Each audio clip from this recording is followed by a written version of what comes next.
আপনি কি কখনো এমন একটি ম্যাচ দেখেছেন যেখানে একটি দল শেষ মুহূর্ত পর্যন্ত লড়াই করে চ্যালেঞ্জগুলোর মুখোমুখি হয়ে সবকিছু অতিক্রম করে অবশেষে বিজয়ী হয়? আজ আমরা এমন একটি ম্যাচের কথা বলবো যেখানে প্রতিটি মুহূর্তই গুরুত্বপূর্ণ ছিল এবং খেলোয়াড়রা কেবল পায়ে নয়, হৃদয়ে খেলেছিলেন। এবং সবচেয়ে ভালো ব্যাপার হল, এই জয়ের পিছনে যে অবিশ্বাস্য গল্পটা রয়েছে তা আপনাকে অবাক করে দেবে। শেষ পর্যন্ত আমার সঙ্গে থাকুন, কারণ এখানে এমন কিছু ঘটেছিল যা আপনি মিস করতে চাইবেন না। আজকের ম্যাচ শুরু হতে চলেছিল একটি দারুণ উত্তেজনাপূর্ণ পরিস্থিতি নিয়ে, যেখানে প্রথম থেকেই মনে হচ্ছিল যে এই ম্যাচটি সহজ হতে যাচ্ছে না।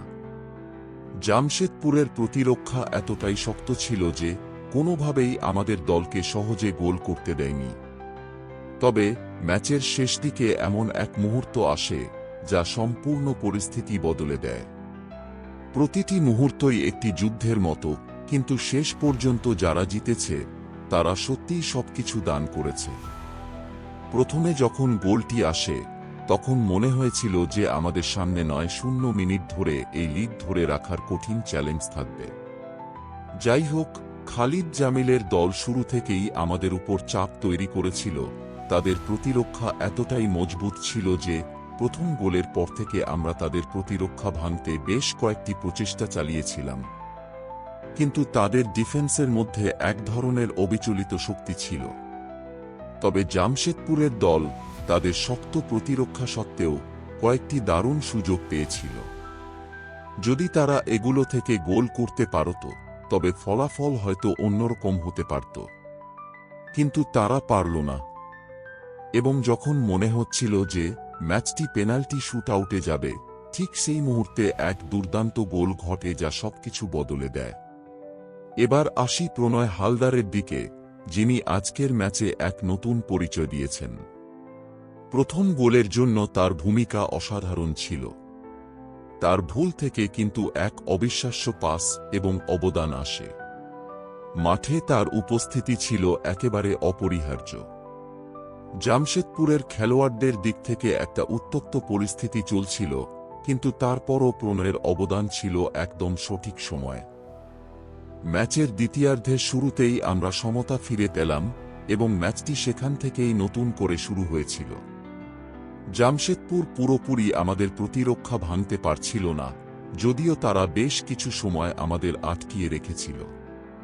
তবে শেষ মুহূর্তে যখন সবাই ধরে নিয়েছিল যে ম্যাচটি অতিরিক্ত সময় যাবে, ঠিক সেই মুহূর্তে আপুইয়া একটি অসাধারণ শট মেরে গোলটি করলেন। এই গোলটি বিশ্বমানের ছিল এবং সেটি আমাদের ম্যাচটি জেতার পথ প্রশস্ত করে দিয়েছিল। এটি ছিল সেই গোল যা আমাদের সবাইকে বিশ্বাস করিয়ে দেয় যে আসল চ্যাম্পিয়নরা সঠিক সময়ে সঠিক কাজটি করে। এটি কেবলমাত্র একজন খেলোয়াড়ের প্রতিভা ছিল না, বরং পুরো দলটির সমন্বয় ছিল।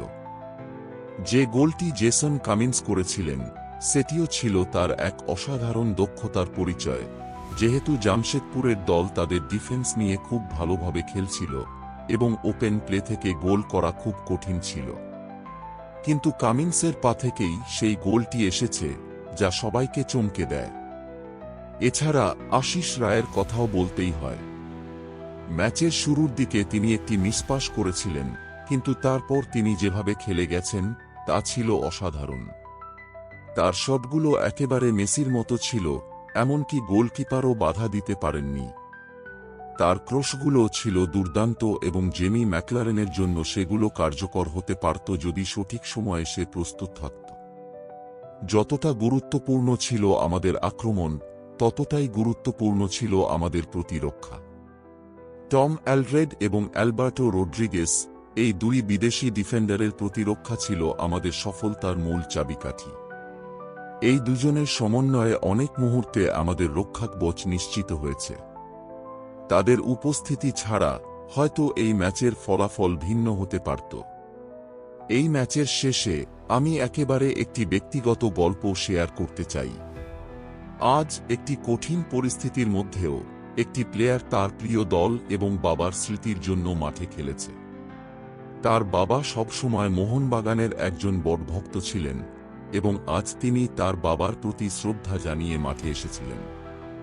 সেদিনের শেষে এই জয়টি তার জন্য ছিল, যে প্রতিশ্রুতি দিয়েছিল যে তার বাবার জন্য সে মাঠে খেলবে। এবং যারা বলে যে আমরা রেফারি কিনে ফাইনালে পৌঁছেছি, তাদের বলব, যতই টাকা থাকুক, রেফারি কিনে ম্যাচ জেতা সম্ভব নয়। আপনাদের যদি বাজেট কম হয়, তাহলে কলকাতা লিগ খেলুন, সেখানে আপনারা ভালো পারফরম্যান্স করতে পারবেন। শেষে বলতেই হয়, যদিও ম্যাচটি উত্তেজনাপূর্ণ ছিল, ফুটবলের দিক থেকে সেটা কিছুটা বোগাস ছিল। একটি দল পুরো একজন মিলে পেনাল্টি বক্সে দাঁড়িয়ে থাকলে, অন্য দল যদি অবিরত চেষ্টা করে গোল করার এবং প্রতিটি উপায়ে আক্রমণ আটকানোর চেষ্টা করে, সেটা আসলে ফুটবল নয়। কিন্তু তারপরও ম্যাচের এই উত্তেজনা এবং শেষ মুহূর্তে যখন আমরা সেই অসাধারণ শটটি দেখলাম, তা সত্যি আমাদের জন্য স্মরণীয় হয়ে থাকবে। এখন ফাইনালটা সামনে। আমরা সেমিফাইনালে জিতেছি, কিন্তু ফাইনাল এখনো আসেনি। আমাদের লক্ষ্য এখন একটাই, সেই ট্রফিটা জেতা। এখনো অনেক কিছু বাকি, এবং ফাইনালটি আমাদের জন্য এক নতুন চ্যালেঞ্জ। এতটুকু বলবো, আনন্দিত থাকুন, একটু উৎসব করুন, কিন্তু মনোযোগ দিন, ফাইনালের জন্য প্রস্তুত থাকুন। যদি ফাইনালে কাপ না পাই, তাহলে আজকের জোরের কোনো মানে থাকবে না। ধন্যবাদ সবাইকে। সাবস্ক্রাইব করতে ভুলবেন না, এবং জয় মোহনবাগান।